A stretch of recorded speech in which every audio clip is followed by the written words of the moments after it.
Good evening. Welcome to South Asia Newsline. I'm Arjun Chaudhary.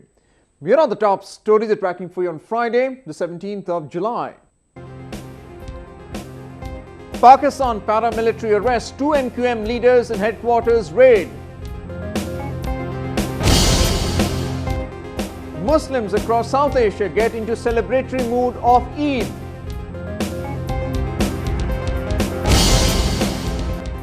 And Bollywood's Bajrangi Bhaijaan greets cinefans this festive weekend. And now for all the details. Muttahida Aqwami Movement or MQM chief Altaf Hussain on Friday strongly condemned the Rangers' raid at party office in Karachi. This is the second such raid on the MQM headquarters this year. The raids, arrests and atrocities would not weaken the party's resolve, MQM chief Altaf Hussain said in a statement issued from London on Friday. This came as a contingent of the Rangers conducted a raid at the party headquarters 9-0 earlier in the day. The paramilitary force surrounded the building and cordoned off all the entry and exit leading to the area. According to reports, 2 MQM leaders were detained in the raid on the charges of arranging and facilitating hate speeches against the peace of Karachi. The MQM termed the paramilitary action unconstitutional. क्योंकि बगैर provincial government की इजाज़त के और federal government की इजाज़त से कोई दुनिया में law enforcing agency काम नहीं कर सकती. Many also blamed the government, calling the move a conspiracy to push MQM against the wall. MQM को आइसोलेट किया जा रहा है और किसी भी सियासी जमात और सियासी अमल को अगर आइसोलेट किया जाए, तन्हा किया जाए, तो उसके नताइज कभी भी मस्बत नहीं निकलते, मनफी ही निकलते हैं. This is the second raid on the MQM headquarters this year. On March 11, Rangers carried out a targeted operation at 9-0, arresting over 100 of its workers. India is warned of giving a strong reply if Pakistan continues to violate the ceasefire along the international border in northern Jammu and Kashmir. The Foreign Ministry also rejected Pakistan's claim that it had shot down an Indian spy drone. After days of crossfire between India and Pakistan, the border region remained tense on Friday too, even though no fresh firing was reported. Meanwhile, India's Interior Minister Rajnath Singh met Foreign Minister Sushma Swaraj and Defence Minister Manohar Parrikar on Thursday to discuss the tensions and developments along the border. India had also registered its strong protest with Pakistan after 5 civilians were killed by the unprovoked firing from the other side. While reiterating its commitment to maintain peace along the international border, the Indian Foreign Ministry said any aggression by Pakistan will be dealt accordingly. We remain committed to steps that contribute to peace and tranquility on the border. But if there is unprovoked firing, if there is infiltration, if there is cross-border terrorism, there would be a response. Islamabad, which blamed New Delhi of violating the ceasefire, had summoned the Indian envoy to mark its protest. Pakistan Army had also released images of what it claimed was an Indian drone which was shot down for entering its territory. New Delhi, however, rejected the allegations and claimed that India does not possess the kind of drone which was brought down. The photograph of the drone in question indicates that it is not of Indian design, nor of any UAV category held in the inventory of the Indian Armed Forces. It appears to be of Chinese design and is commercially available off the shelf. The ceasefire violation comes days after the Prime Ministers of both India and Pakistan agreed to improve relations during their meeting in Russian city of Ufa on July 10th. Even though the two sides have said that the proposed dialogue will go ahead, despite the hostilities, the latest developments have however cast shadows on the talks between the neighbours, which remained stalled ever since August last year. Pakistan's Balochistan province is becoming the latest victim of China's expansionist policies in the region, rights activists have claimed.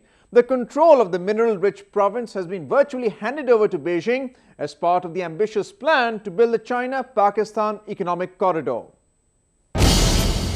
When Chinese President Xi Jinping announced the construction of the China-Pakistan Economic Corridor in April, it had raised stern protest in Pakistan's southwestern Balochistan, where the multi-billion-dollar project begins. This was because of the fear of the Baloch people of losing rights of their homeland to the Chinese. Many had apprehensions that handing over the Wadar port to China will result in Beijing setting up a military base in the strategically crucial location. Baloch leaders had claimed that the growing Chinese presence in the region could weaken the nationalist movement because of the proximity between Islamabad and Beijing. Observers said Balochistan is yet another victim of China's expansionist policies. It's not just what's going on in Pakistan with the Baloch and other minorities. It's the aggression of China in the region. And you look at how they are buying into Pakistan and what the consequences would be, not only for the people that live in Pakistan, which has so many problems. The Baloch, who claimed that their homeland was illegally annexed by Islamabad in 1948, have never accepted Pakistan's control over the region. Their fight for independence, which began as a low-level insurgency, gained momentum in recent decades, later metamorphosing into a movement seeking freedom from Pakistan. However, successive governments in Islamabad have resorted to military crackdown to crush the Baloch uprising. Activists claim nearly 20,000 people have been abducted in the past 1 decade alone by Pakistani intelligence agencies. Potter said despite the enormity of the atrocities there, Balochistan is hardly getting any international attention. This situation is just untoward. Do you know any other place in the world where there are 20,000 missing people? And is the world up in arms about this? You know, we should be linking arms around the US Capitol saying, please bring our people back. Mineral-rich Balochistan is geographically Pakistan's largest yet least developed province. Already lacking basic infrastructure and development, the Baloch fear their situation will only worsen with an increase in Chinese presence there. After a month of fasting, Muslims in India are geared up to break into feasting and merrymaking. Ahead of the big festival of Eid-ul-Fitr, they're getting pepped up for the grand celebration. Take a look.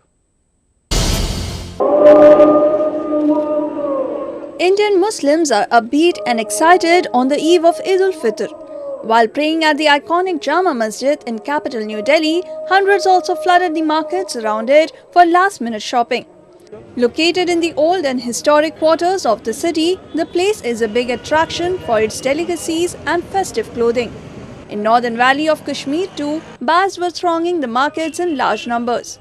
For many in capital Srinagar, it's a time to celebrate with near and dear ones. आपके मेहमान आएंगे, आपके relatives आएंगे, आपके in-laws आएंगे, so one has to prepare. So इस वजह से बेकरी वगैरह तो होगी, तो जो हमारे स्वीट्स हैं और हमारे जो हम पकाते जो है खासकर ईद के दिन वो बहुत सारी डिशेस हमारे पास होती हैं, so उसकी प्रिपरेशन के लिए भी ये चीज़ें तो होती हैं हमारे यहाँ. After a month of fasting and restraint, Muslims are looking forward to mark the festival with exuberance. The festive mood was evident from the Russian markets of northern Lucknow, with residents buying clothes and household items.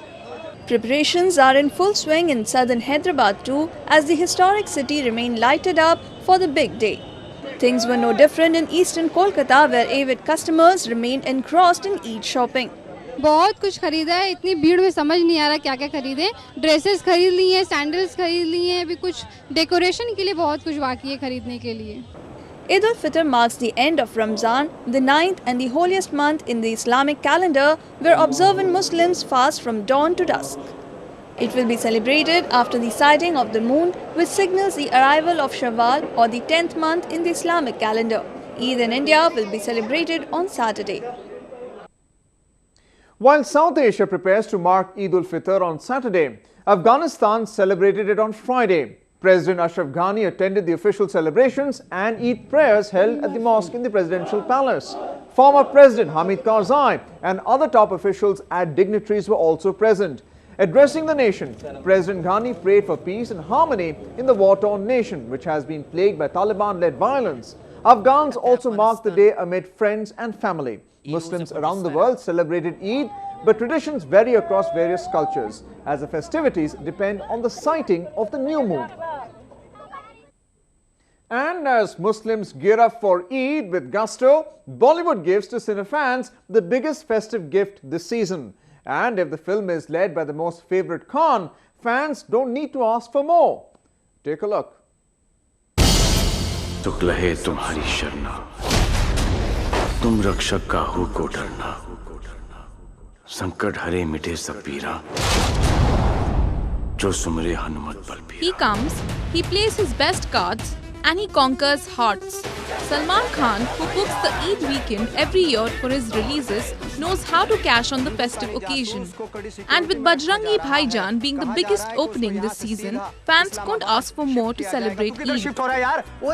जनाब बिल्कुल mental है ये. जय Shri Ram. Known to taking charge of the box office during this time of the year, Salman Khan promoted his latest in Gurgaon on the outskirts of capital New Delhi. Leading lady Kareena Kapoor, actor Nawazuddin Siddiqui and director Kabir Khan joined Salman Khan.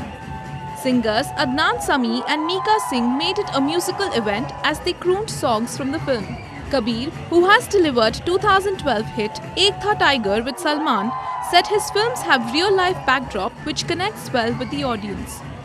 I do with my films in mainstream cinema is what I try and I do a human story, obviously because the audiences follow the characters. But I try and put a real context, a real political backdrop to my films because it just makes, I think, the storytelling larger than life. After being cleared by the Pakistan Censor Board this week, Bajrangi Bhaijaan also opened in the neighbouring country, becoming one of the few recent Bollywood movies to see the light of the day in Pakistan. The actor-director duo also took to a unique promotional by publishing a book for the kids titled Geography with Bajrangi Bhaijaan. Salman's father and legendary screenwriter Salim Khan also came for the book launch in entertainment capital Mumbai. Salman, who also turns producer with his latest outing, wished that people watch the film again and again for its intriguing message. You watch the film, you will see the nobility of the character, all the characters in the movie, and you'll come back and you will think, yeah, we need to be like these people. Not only Bajrangi, but everybody in the movie. You'll want to be that.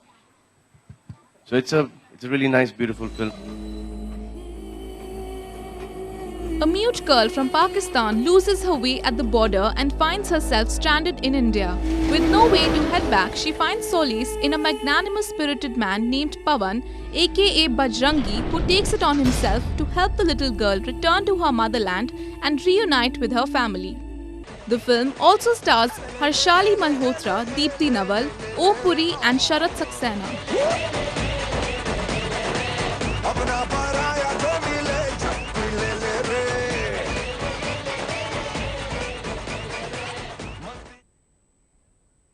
Well, that's the way it was in South Asia this evening. Before we conclude the top stories once again.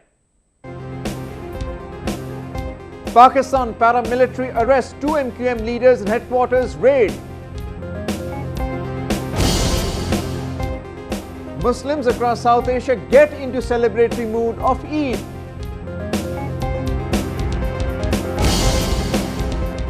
And Bollywood's Bajrangi Bhaijaan greets cinefans this festive weekend.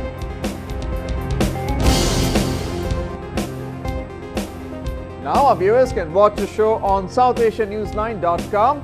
You can also visit us on Facebook.com/SAsiaNewsline and follow us on Twitter @SAsiaNewsline. That's all in tonight's edition. We'll see you same time next week. Have a great weekend and good night.